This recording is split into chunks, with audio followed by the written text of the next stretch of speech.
All right, guys, welcome all to this Christmas Day meeting. We have two speakers today who've been willing to come and share their experience, strength, and hope with us. One of them is my good friend Jan, who's been in my life, I think, for the last 2 years. And when I met Jan, it was in my city, The Hague.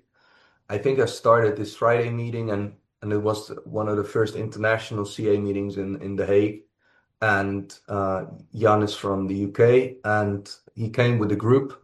Some of those people are here in the meeting today. And I remember when we met, I didn't know Jan and anyone, but when I walked up to them, I was behind them and I saw this glow um, around them. And I was like, I didn't know most of the people and I recognized those are fellows. And now it was for me a very special moment because when we were truly recovered, we get this glow, around us, this energy, this happiness, and especially with you, Jan, as a friend, you always have this glow, even though you're struggling now with health, you still have that glow, about you, and that's recovery for me. And we've been doing this Sunday night meeting for a while now. And Tola comes on the meeting as well a lot. And I hear you guys have a dynamic and a history.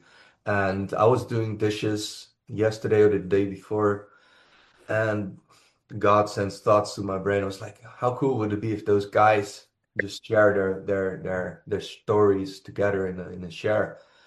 So yeah, I'm really looking forward to the share today with you and Tola. And I believe Tola, you're gonna kick us off, or is it Jan? Who's gonna kick it off, guys? I think looks should start off. Well, the floor is yours. Oh, that's hilarious. Um, yeah. Okay, cool. So, yeah, my name's Tola. I'm a grateful recovered addict, and yeah, thank you for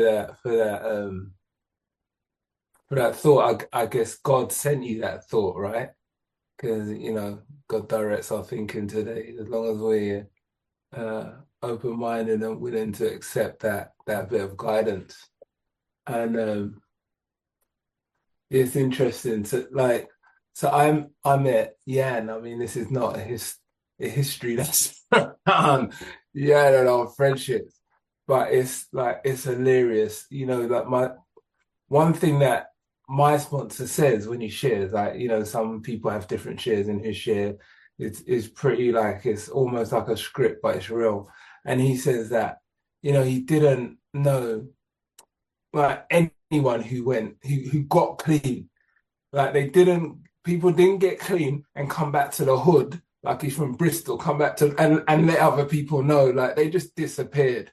So when they disappeared, they was either in prison, in a mental institution, or dead. Like some miracle got him to the treatment center. And it always gets me thinking. And I'm like, you know what? I didn't know about like the only thing I knew about recovery, well, not even recovery.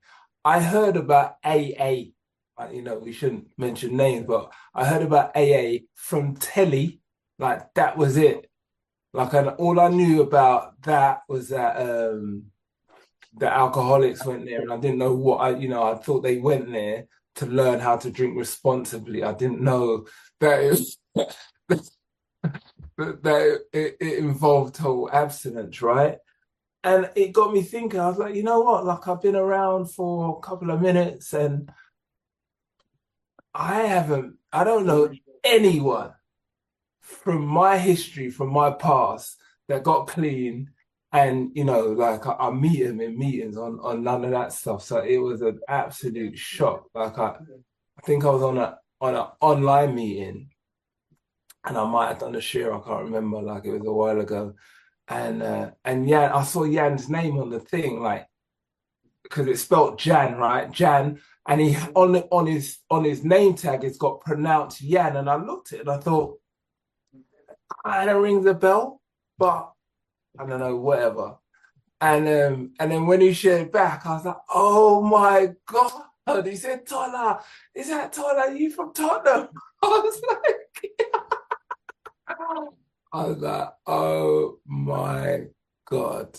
Like only God could make that happen. Like, I mean, it's been good 30 plus years. A good 30 plus years. And I was just like, wow, that's miraculous. Like when we met, I was batshit crazy. Like, and I mean, I don't mean like jumping in hula hoops. I mean, my thinking was disturbed. When I look at some of the thoughts and actions and behaviors I've done when I was active, I'm thinking, whoa, you belonged in a mental institution, just drugged up. Like, because my thinking was crazy. And you know what this program gives us is sanity, right? Sanity restored if we had it in the first place. And yeah, it's amazing. It's amazing. This stuff is amazing. Like I got clean in an institution. And like I said, I didn't know anything about this process. But what happened was I had an ex-partner who I believe was an alcoholic. So obviously I was looking for a solution for her. Um, and I believed that like CA weren't in institutions then, right? And I was looking for a solution for her. So when I went to the meeting, I thought that they would help me to help her drink responsibly. And I would introduce myself here. My name's Tola, not an alcoholic or an addict. Like I'm just, I'm just here because it's open to everyone, right? It's an open meeting. But something happened in those meetings, people shared honestly. And that attracted me.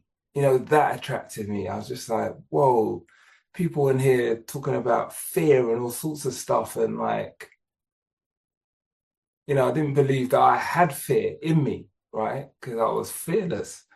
So I thought. But there was something about their honesty that attracted me. And I thought, you know what, firstly, this is a safe place. People being honest here, which I really didn't get. And but there was something attractive, and I just kept going back. And after a while of going back, I felt I took away some of the magic.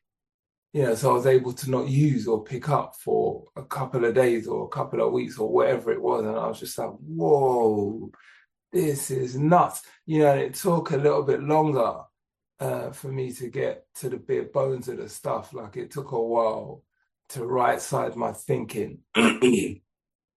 And yeah, this stuff is just beautiful. Like I just kept showing up, and I went through a range of different stuff. Like I'd be clean for I don't know, a couple of weeks, a couple of months, and then I'd relapse because I hadn't worked the program. I ain't gone through the steps. Like I hear people talk about meeting makers make it. Yeah, they make it to meetings, and that's only sometimes, right?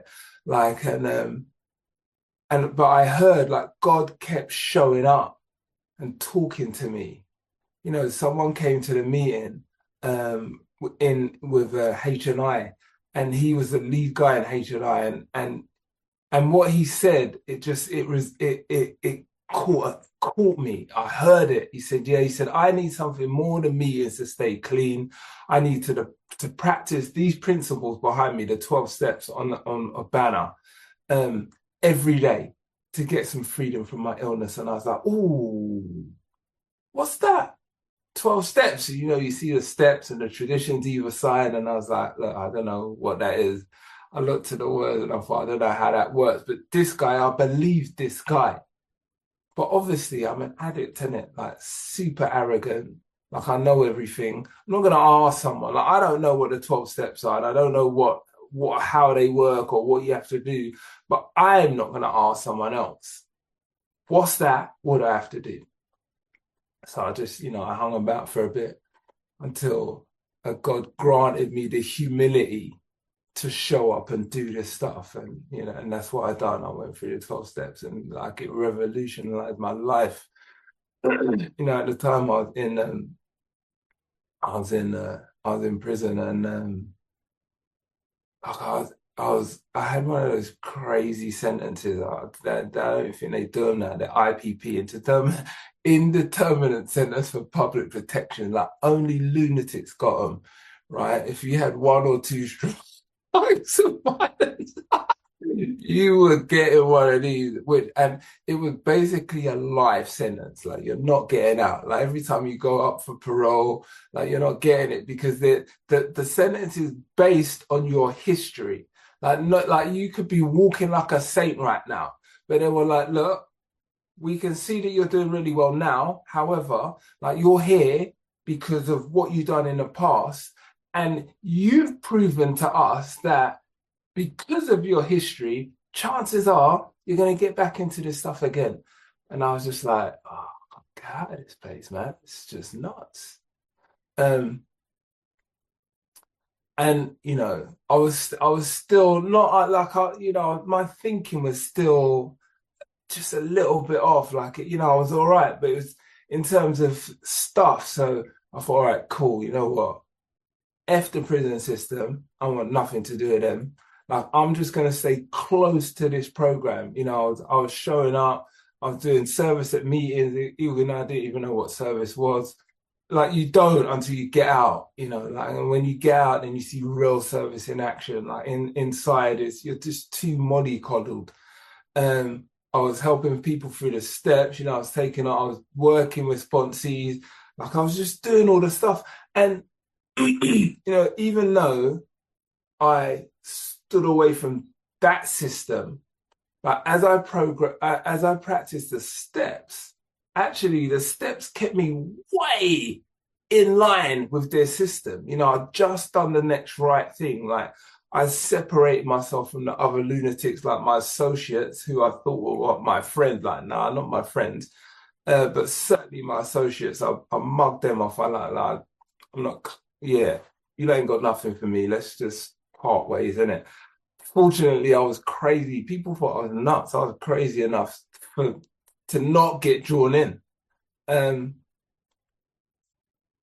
I didn't get involved in all the stuff that I used to get involved. Like I used to go to prison and recruit people, when I got out.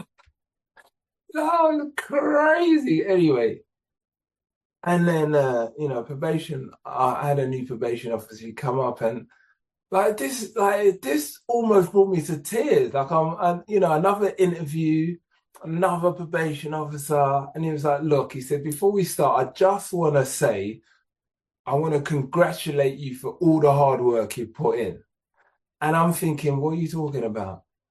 Like, I'm not even aware of the stuff that I'm doing. Like I stayed close to God, to my fellows, practiced this program, and I was shining. And I didn't even know I was shining. I was just doing the next right thing, keeping it really simple. And that year I got out. That year I got out. It was beautiful. And like everything opened up. It was awesome. Like I was asked to do a share somewhere. And I met a girl who was, one of us, and like she heard my share and she grabbed me up, she wrapped me up and just had me doing service all around London, right? Because I didn't know what service was. So she helped me to see what service was. And I started to spread out and meet people and talk about and learn about this thing that we call service, like getting involved in meetings and service commitments and just all of that stuff. And like, I just stayed close to this stuff. And like Jan's story, like, whenever I had any difficulties, any adversity, I just stay close to this stuff. Like when I don't know what to do, which is often, right? Like I just do the next right thing. I show up. Like I show up for whatever commitment I've got. I pray. I seek God. I meditate. In that silence, I listen for some guidance, right? I talk to my fellows because God communicates to me through other human beings. You know, I can't always see the light. Like sometimes someone needs to talk to me and point me and say, Tola, look, the door's open. Go through the door. I'm like, oh, yeah, I didn't see that, right? And I just stay close to this stuff. Like I practice my program to the best of my ability. And I get freedom. You know, I get freedom for this stuff. I get freedom from this stuff. And I see Jan does that. Like when I met him, oh, Finsbury Park, Jesus, them days. Yeah. Like just in that fog, in that haze of being intoxicated on some substance, like, and in, you know, in that blind, narrow thinking addict's mind. Like all I saw was in front of me, like what I can get, what have you got for me, and how can I use you to get what I want? And like those thoughts weren't even prevalent in my mind. I was just living life. I didn't have a clue that those were my motives, right? Until like I can look back now and say, oh, okay.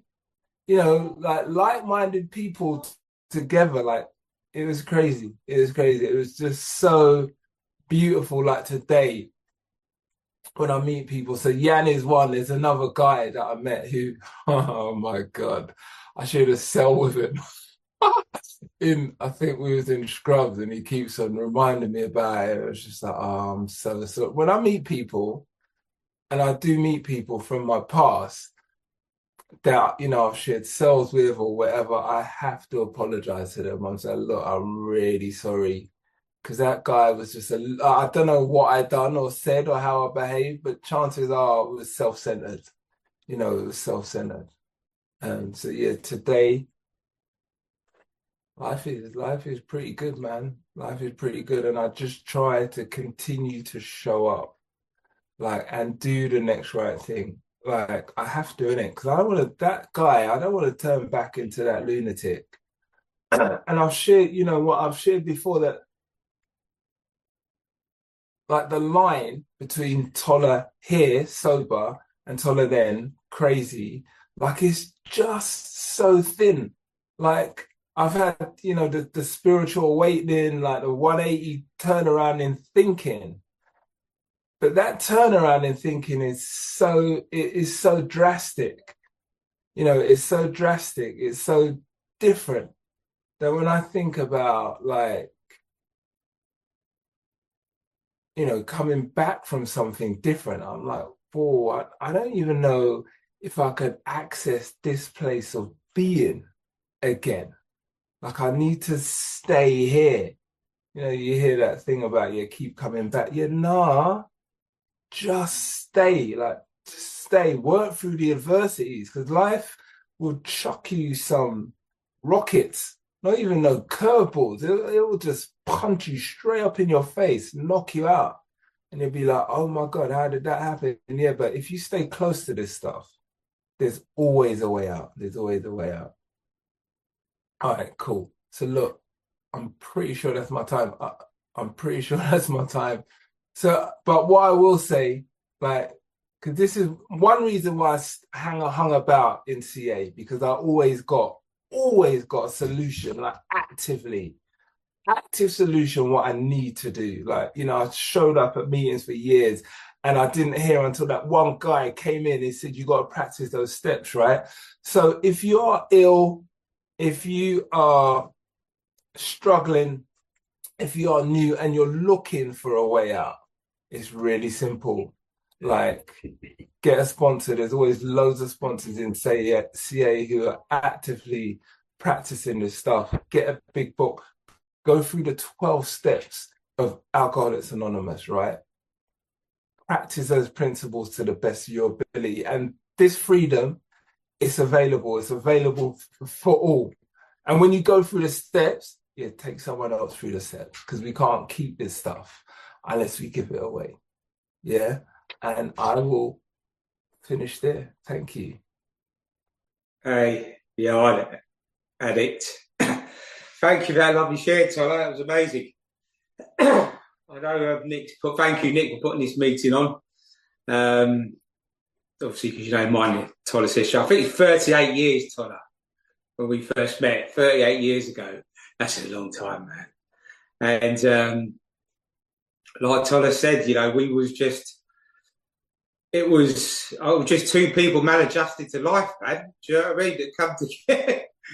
That just a group of people maladjusted to life, didn't know what was going on, just came together through drinking drugs and that sort of stuff. And you know, there were some crazy times. I remember up in my mum's house in top room, just blasting away, and it was that's where we met.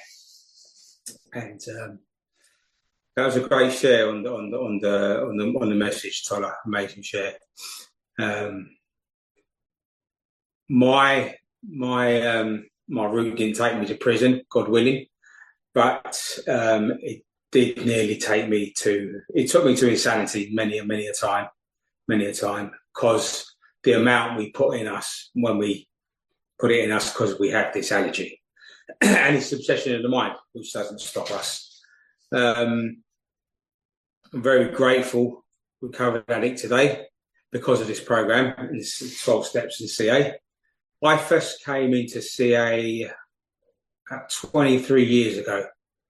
I didn't know how bad I was, because I always was surrounded by people that done what I'd done for a living. And my brother, who I used to work for, he was pretty high up there in the syndicate thing. So I just, you know, one day I said to him, because he was driving, yeah, they had all the money, he had the cars, he had everything. And I was like, fuck it, I want some of that, man. Do you know what I mean? And then I asked him one day, I said, can I get involved with you? And he goes, listen, if you want to get involved, you've got no friends, yeah, you make your money and you get out. I thought, it's fucking simple, isn't it? So he taught me the ropes, you know, and I was kind of protected off the back of that, you know. So, you know, I was Jimmy's little brother.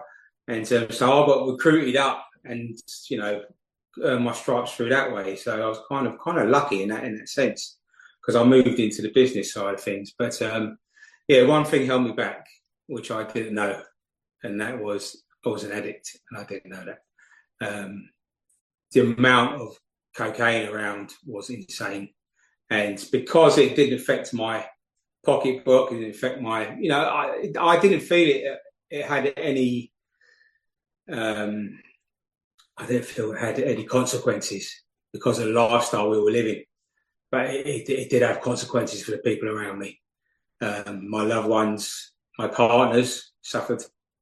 You know, I just throw money at them. You know, that's all I've done, throw money at them. So listen, take that, I'm off out. And I'll be out there making money and doing my thing. But it got to the point where, fast forward, I met this girl, and then she realised how bad, because I like to hide my addiction. I like to hide it because of the amount I do and the madness I go through. So I'd like to lock myself in the room away from everyone and just go for it. She said, she'd worked out that there's something wrong here. She said, you need to get help. I'm leaving you. You need to get help. And she pointed me towards a few fellowships.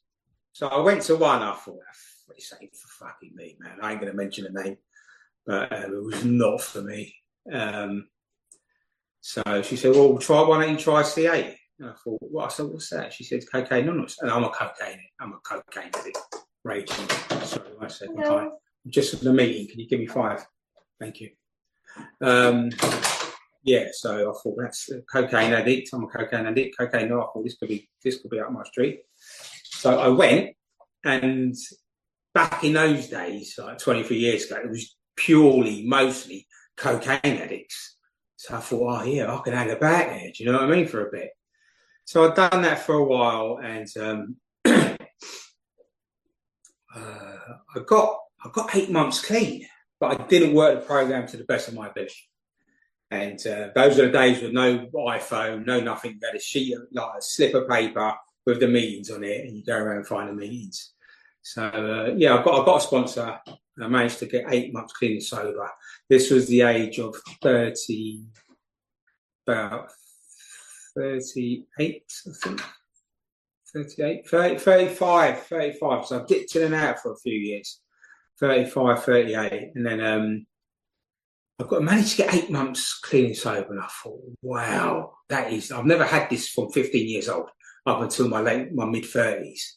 I thought, that's a miracle. And then I had a bright idea of my ego jumped back in. And I had an argument with my sponsor. And really, if you don't get on your sponsor, just get another one.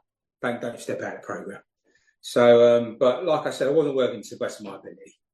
And I didn't have a commitment, didn't have a home group. Wasn't really reaching out, just had the sponsor. So we fell out, and then I'm 8 months clean and sober. I can do this to myself now. Do you know what I mean? So I went back out there, and I stayed clean for another 3 months, purely on myself, and going back to work with my brother. So it was amazing. You know, I was making a shitload of money, not touching the gear, happy days.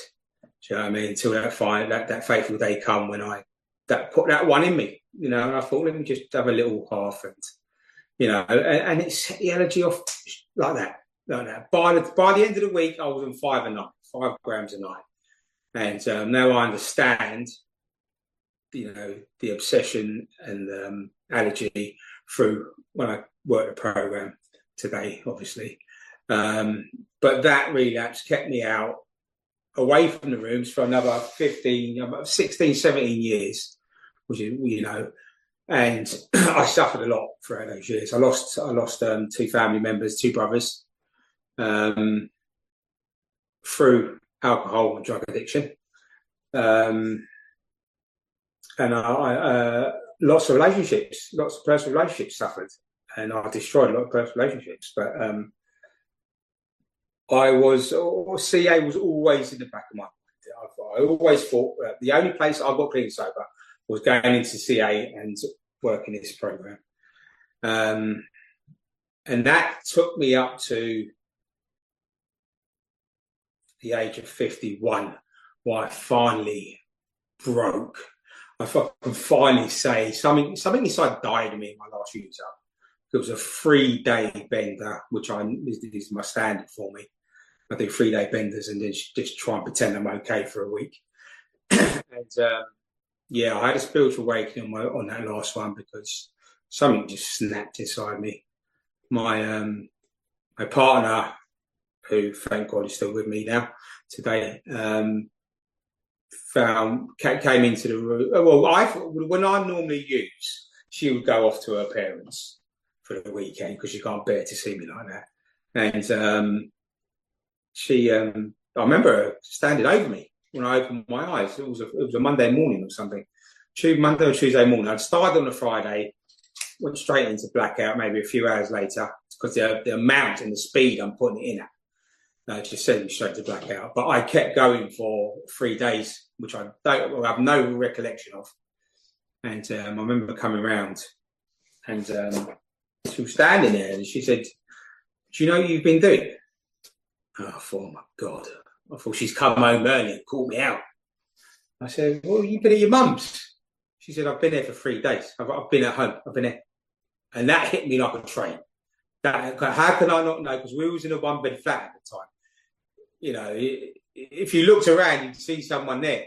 Do you know what I mean? And 3 days, I didn't even know she was there, man. That was insanity, you know. And I was moving about. I was doing stuff, you know. She said, I'm getting in the car, driving out, getting gear, coming back, doing that for about a day and a half. And then when I couldn't walk, I was calling onto the door. So I'm thinking, this can't be. But I can't remember a thing. But it's something, you know, I've done it many a time though. And she said towards the end, he even was going to the door naked. He wasn't even getting dressed now. Do you know what I mean? And getting the gear off the people at the door. And I thought, fucking hell, man. And that was that hit me hard because the shame, the remorse, the guilt, everything. But because I've been caught now, I've been actually seen doing this. Because I normally just lock myself away, like I said, in a room, no one around, and I just go. And all that came into my head was CA. Every time throughout that period of where I went back out there for the 16, 17, 18 years, CA was always in the back of my mind. But I carried a lot of shame and guilt about going back in the rooms. I felt like, I'd be like a loser or something like that. But obviously, don't think like that. If you have relapsed or whatever, just get back straight in. So I had to wait a day or two to get myself prepared to go back into drive, to stand up. And you know what? 6th of January, 6th of January 2022, I walked back into those rooms. It was a Thursday. It was the Archway to Freedom meeting. I just looked up my nearest one. And I walked through those doors and I did not look back. Because if I'm doing that sort of stuff at the age of 51 years old, how am I going to look after myself, let alone look after someone else? How am I going to be, what's going to happen to me?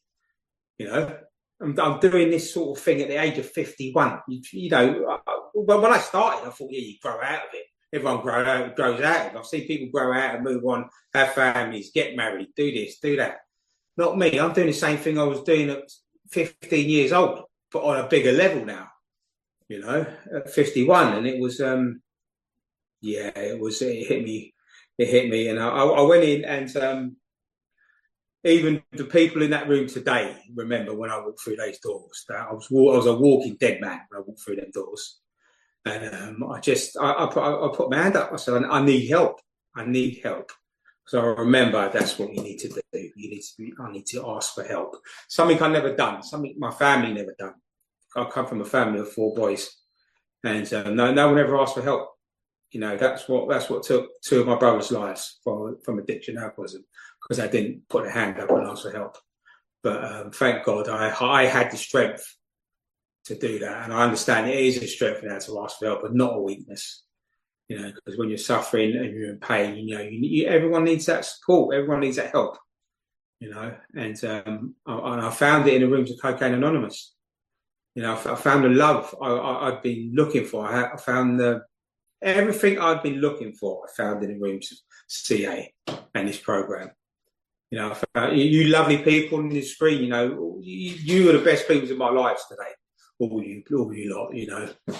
And it's you the guys that got me through, and we've built these relationships together over the years, and it's a relationship I've never even had with family, and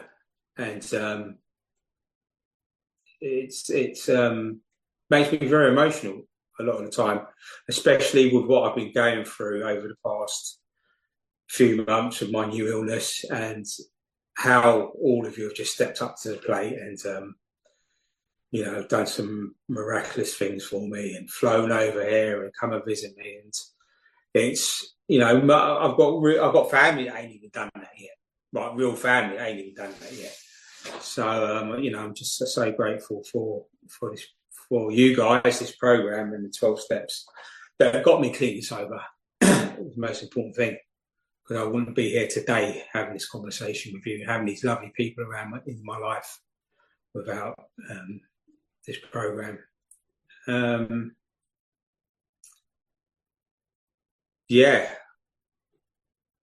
What else I've got left? Today I am feeling, obviously guys know I'm in hospital with an aggressive leukemia diagnosis. But you know what? I feel good. Because I've got heart. I've got God in my heart. I've got you guys in my heart. Every day I wake up, there's not someone said to me that I don't even pick up the phone to this guy no more because he drives me mad. He said to me, yo, you must be really down and depressed. I've never been depressed. I've never been down since I got diagnosed. I've been fucking happy as anything, because this is God's will. It's God's will. If God wants me to go down this road, I've got to travel this road. As long as I've got God in my heart and the strength, I can do it. As long as I stay close to God, I can do it. They gave me 2 months to live last week. But, I didn't take that. I thought, no, you got this wrong, mate. Do you know what I mean? You got it definitely wrong, because I can feel something inside. And lucky my partner pushed as well. We've got a second opinion from a specialist, and we paid to go private for a specialist, and he pulled out his options out the bag. He was like, "Oh, why didn't they give me those options on the NHS?" Do you know what I mean? So he's pulled out. He said, "Listen, we can go with this stronger one. It's not as strong as the one they're thinking of giving you because they don't think you can handle it." I thought, listen, they don't know what I can handle. Do you know what I mean? So it's like I reckon I could have gone stronger. Do you know what I mean? Because listen, we put our bodies through a lot. We can handle a lot. And he's gone for the MIDI strongest one. And he said, let's put you through this and try and get you cleared out, and then we'll revisit it in a month. And then if it's clear, we'll go through to bone marrow transplant. That's the miracle. This is the miracle of having God in your heart. Because like I said, last week they gave me 2 months to live. Now I've got a second chance. I've got a second crack at life. It's a 50-50, but that my specialist is very, very positive about it. And I am as well. And everyone in the room, everyone around me is positive. So that's all I need, that love, positive, and that God in my heart, to pull through this. And it'll be another miracle. God works miracles. God got us clean and sober. That's a miracle. God has healed us. That's a miracle. He can do it. He can do the miracles as long as we reach out and ask. So I wish you all a Merry Christmas, and I will leave it there. Thank you very much. Thank you, Nick. Thank you, Jan. And Tola, guys, it was amazing. I absolutely enjoyed that, and I realized how much you guys are cut out of the same wood. You could just tell by the way you talk, the way you laugh. You guys come from the same era, same vibe, and maybe different path, but it's amazing to see how God directed you towards each other, and from childhood and being young, all these things you've experienced, and then 38 years later, you meet each other in the rooms. And also, Tola, your story about having a life sentence and then getting out by just following these principles. And I can so relate when you say that, looking back on the old self, that guy should have been in a mental ward. Like, I have the same feeling.